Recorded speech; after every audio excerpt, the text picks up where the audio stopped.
Bienvenue dans le podcast Kilo Émotionnel, le podcast qui t'aide à décoder les vraies raisons qui te poussent à trop manger. Je suis Johanna Verdi, coach de vie, auteure du guide Mon cahier Kilo Émotionnel, créatrice du programme Déjeuner en paix et moi-même ancienne mangeuse compulsive.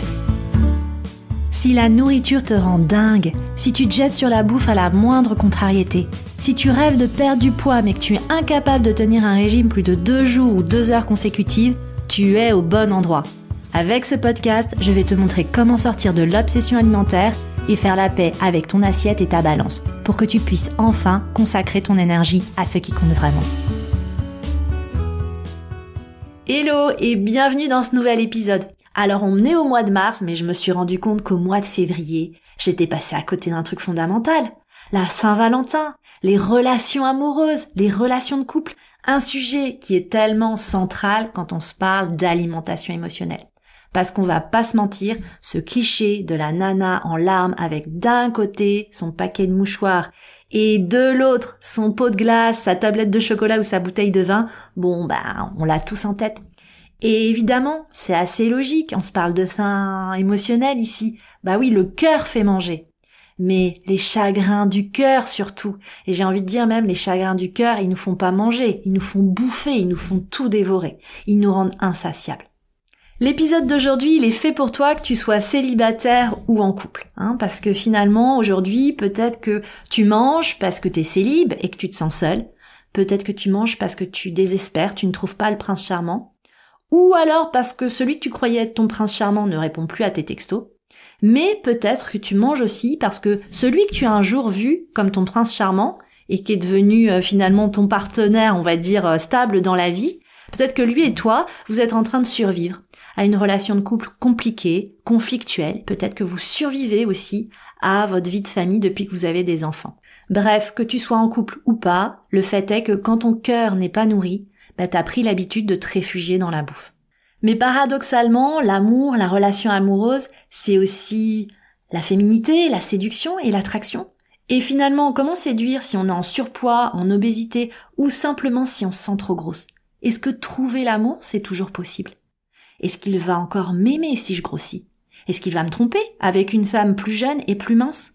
Bref, c'est de tout ça, de toutes ces prises de tête et de toutes les prises alimentaires que ça peut déclencher que je veux te parler aujourd'hui. Alors à noter dans cet épisode, je parle de couple hétéro parce que c'est mon expérience et que c'est plus simple pour développer mon propos. Mais ça marche évidemment quelle que soit ton identité ou ton orientation sexuelle. Et d'ailleurs, dans mon programme Déjeuner en paix, j'ai déjà eu de nombreuses participantes lesbiennes. Donc bref, que tu te sentes mec ou nana et que tu sois avec un mec ou une nana, franchement, c'est la même chose. Donc au programme de l'épisode d'aujourd'hui, je voudrais t'expliquer pourquoi la relation amoureuse répond à une faim profonde et tu t'en rends pas forcément compte. Et je vais aussi te montrer comment cette quête de relation amoureuse crée chez toi des attentes et des espoirs qui sont souvent déçus et qui te font manger. On ira ensuite décortiquer l'histoire qui se met en place dans notre tête quand on est désespérément célib, que ce date ne nous rappelle pas ou qu'on se fight avec notre partenaire. Et enfin, reste bien jusqu'à la fin de l'épisode parce que je vais t'expliquer comment t'en sortir, comment ne plus te laisser bouffer par les relations amoureuses et comment ne plus bouffer à cause de ces relations amoureuses. Mais pour commencer, il faut déjà comprendre que ces relations amoureuses viennent répondre à une faim profonde. Une faim qui est finalement liée à la survie. Parce que oui, être aimé, être en couple d'une certaine façon, c'est avoir de meilleures chances de survivre. Alors évidemment, il y a un truc lié à la reproduction, c'est aussi pour ça que la relation amoureuse, ça déclenche chez nous une sorte d'excitation, il y a quelque chose qui nous fait sentir vivante, vibrante, qui nous nourrit. Et tu sais ce que c'est quand t'es accro, quand t'es amoureuse, quand t'as des papillons dans le ventre. D'ailleurs, t'en oublies presque de manger. Toute ton attention, tout ton focus est vraiment sur l'autre, la relation avec l'autre, l'excitation que génère cette relation, et puis évidemment l'intimité qui peut y être associée. Et puis finalement, être en couple, c'est aussi maximiser ses chances de survie parce qu'il y a pas si longtemps, on était un peuple nomade, on vivait en groupe. Et d'ailleurs, si t'étais rejeté, si t'étais mise à l'écart, tu risquais de mourir. Donc finalement, être en couple encore aujourd'hui, c'est un petit peu créer ta tribu à ton échelle, c'est avoir du soutien, être vu, aimé, reconnu, soutenu.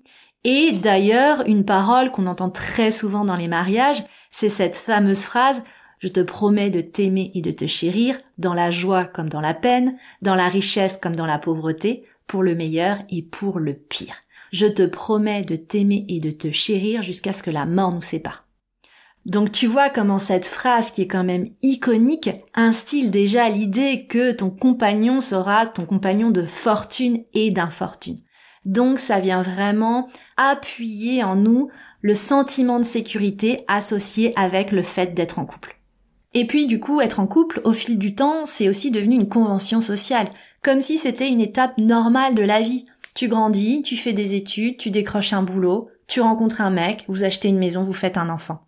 C'est vraiment le modèle dans lequel on a grandi, que ce soit dans les contes de fées, les films Disney, vraiment avec le prince charmant ou même tous les feel-good movies, il y a toujours des belles histoires d'amour.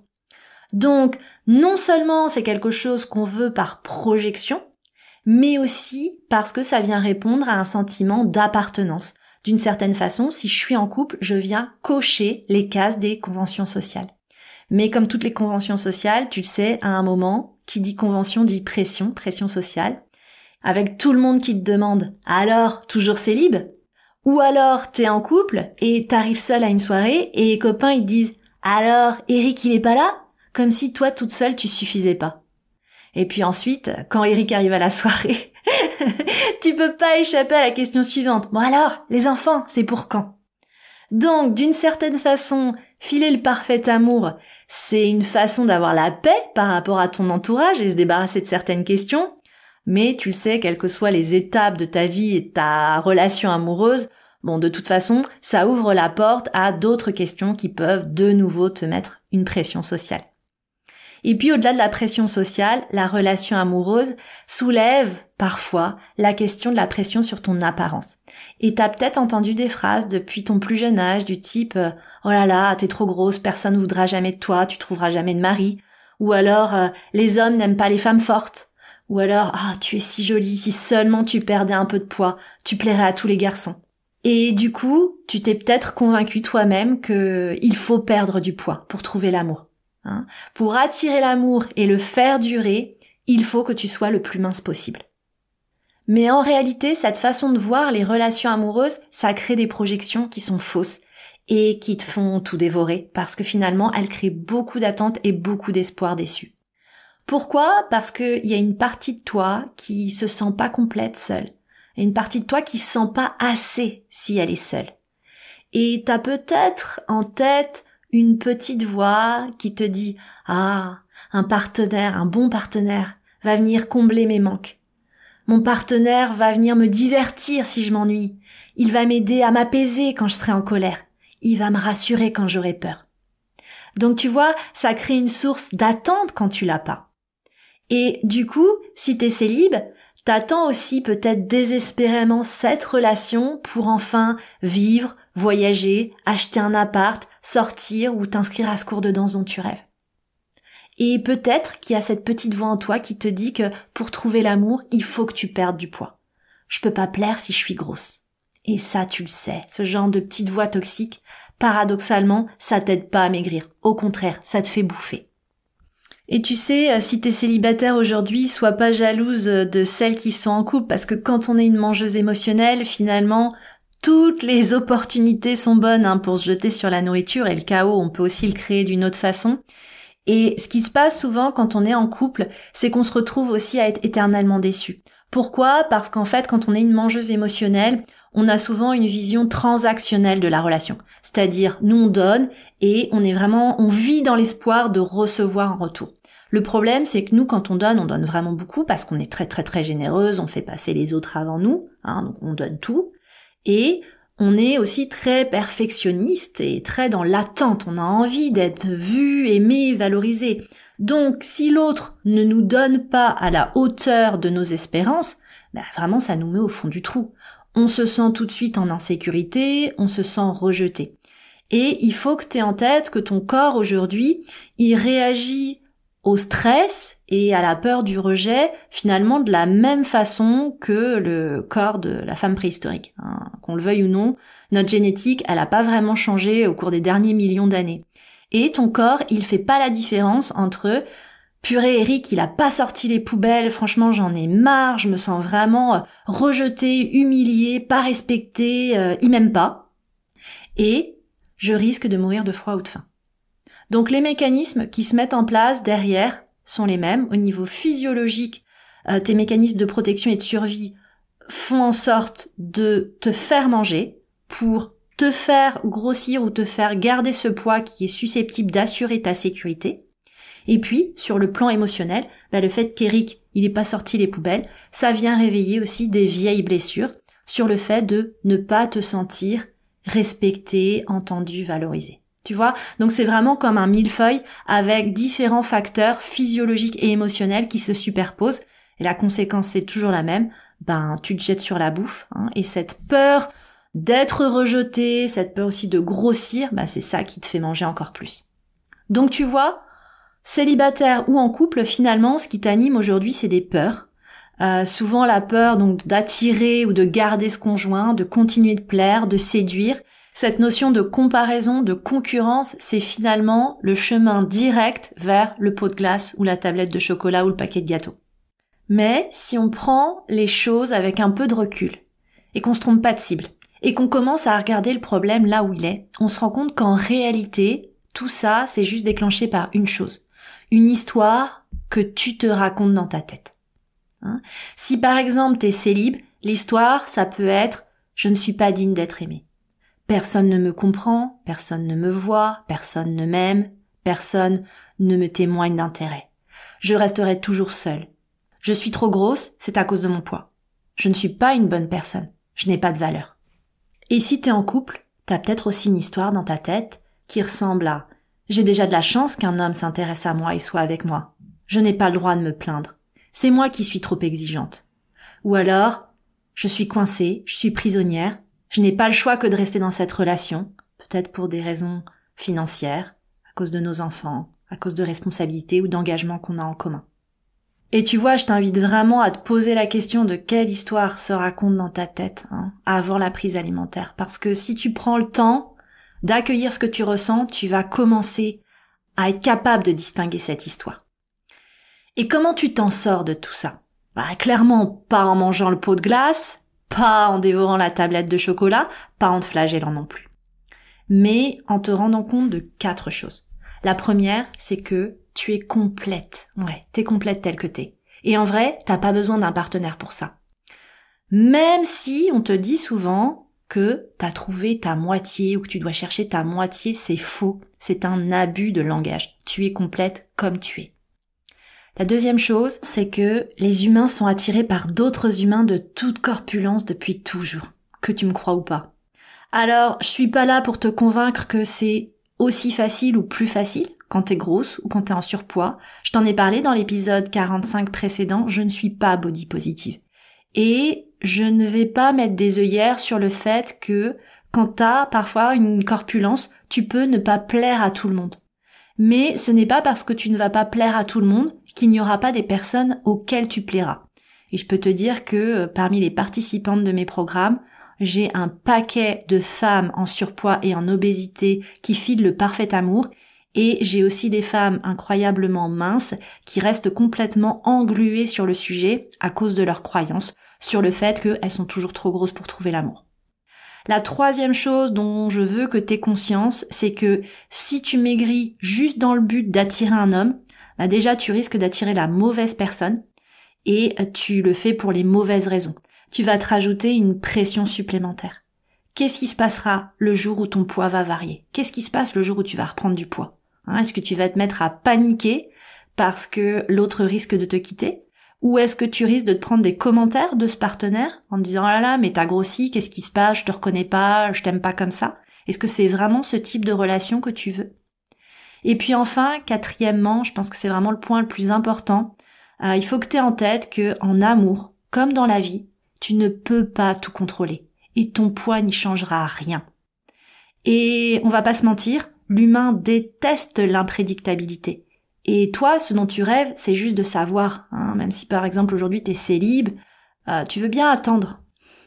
Ce que tu voudrais, c'est juste être assuré qu'on te dise combien de temps tu vas attendre. Et moi, pour être passée par un chagrin d'amour, Ça me dérangeait pas d'être dans le tourment, mais j'avais juste besoin qu'on me rassure, qu'on me dise combien de temps ça allait durer, parce que tout le monde te dit « Non, mais avec le temps, ça passe. » Ok, mais combien de temps? 3 mois, 6 mois, 3 ans? Finalement, peu importe la réponse, j'avais juste besoin d'une réponse. Mais on va pas se mentir, la réponse, personne n'est capable de te la donner, mais parfois, en se mettant au régime, en se focusant juste sur notre poids et notre perte de poids, on se donne l'illusion de contrôle, ce qui peut venir nous rassurer quand on a l'impression que finalement, le reste, la rencontre, la qualité de la rencontre, on ne le maîtrise pas.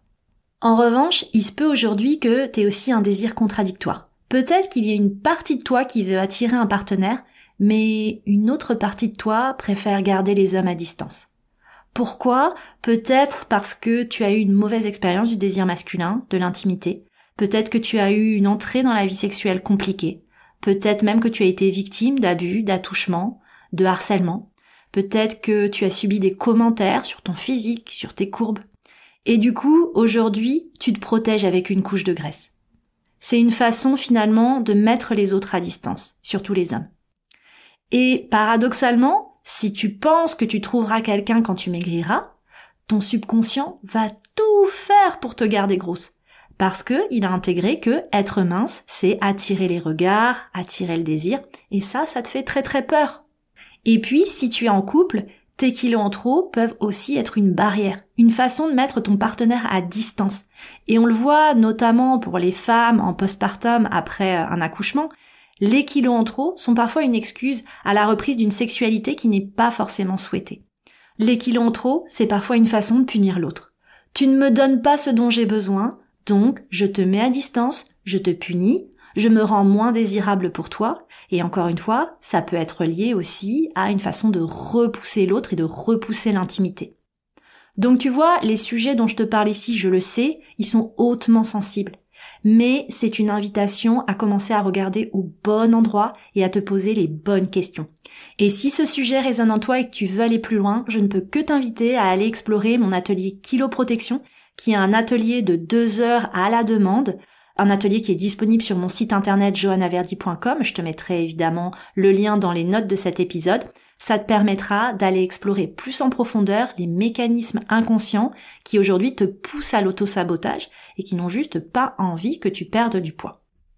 Donc pour résumer cet épisode, ce que je voudrais vraiment que tu retiennes et que tu appliques, c'est 1. Quand tu te jettes sur la bouffe à cause d'un mec, c'est quoi l'histoire que tu te racontes vraiment dans ta tête? Est-ce que c'est une histoire que tu as déjà entendue avant? Alors quand je parle d'histoire, c'est « je suis trop comme ci, pas assez comme ça, je n'aurai jamais ci, je n'aurai jamais ça ». D'accord? Quand est-ce que tu as déjà entendu cette histoire pour la première fois? Dans quelles circonstances? Qui a prononcé ces mots? Parce que souvent, ce que tu vis, c'est juste une réminiscence d'expériences douloureuses du passé. Donc c'est important que tu sois capable de te décoller et de faire la différence entre ces expériences douloureuses du passé, où finalement t'étais pas forcément maître à bord, t'avais pas forcément le contrôle sur tout, et tes expériences aujourd'hui, où t'es une adulte responsable qui est en mesure, en capacité d'exprimer ses besoins et de se défendre. Et deuxièmement, est-ce qu'il n'y aurait pas une partie de toi qui en fait n'a pas vraiment envie de maigrir et de séduire?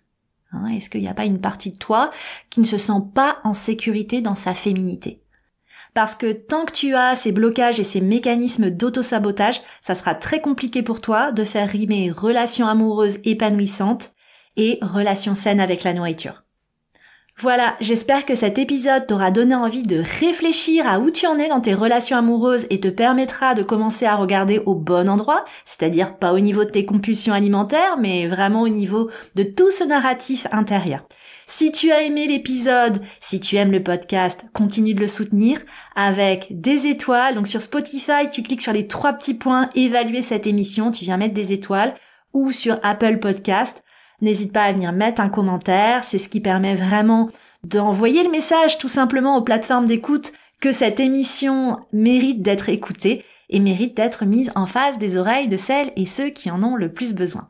Et nous, on se retrouve la semaine prochaine. La semaine prochaine, je te parlerai d'obsession alimentaire. Parce que oui, la nourriture a ce pouvoir sur nous, cette capacité à nous obséder. Et tu sais ce que c'est?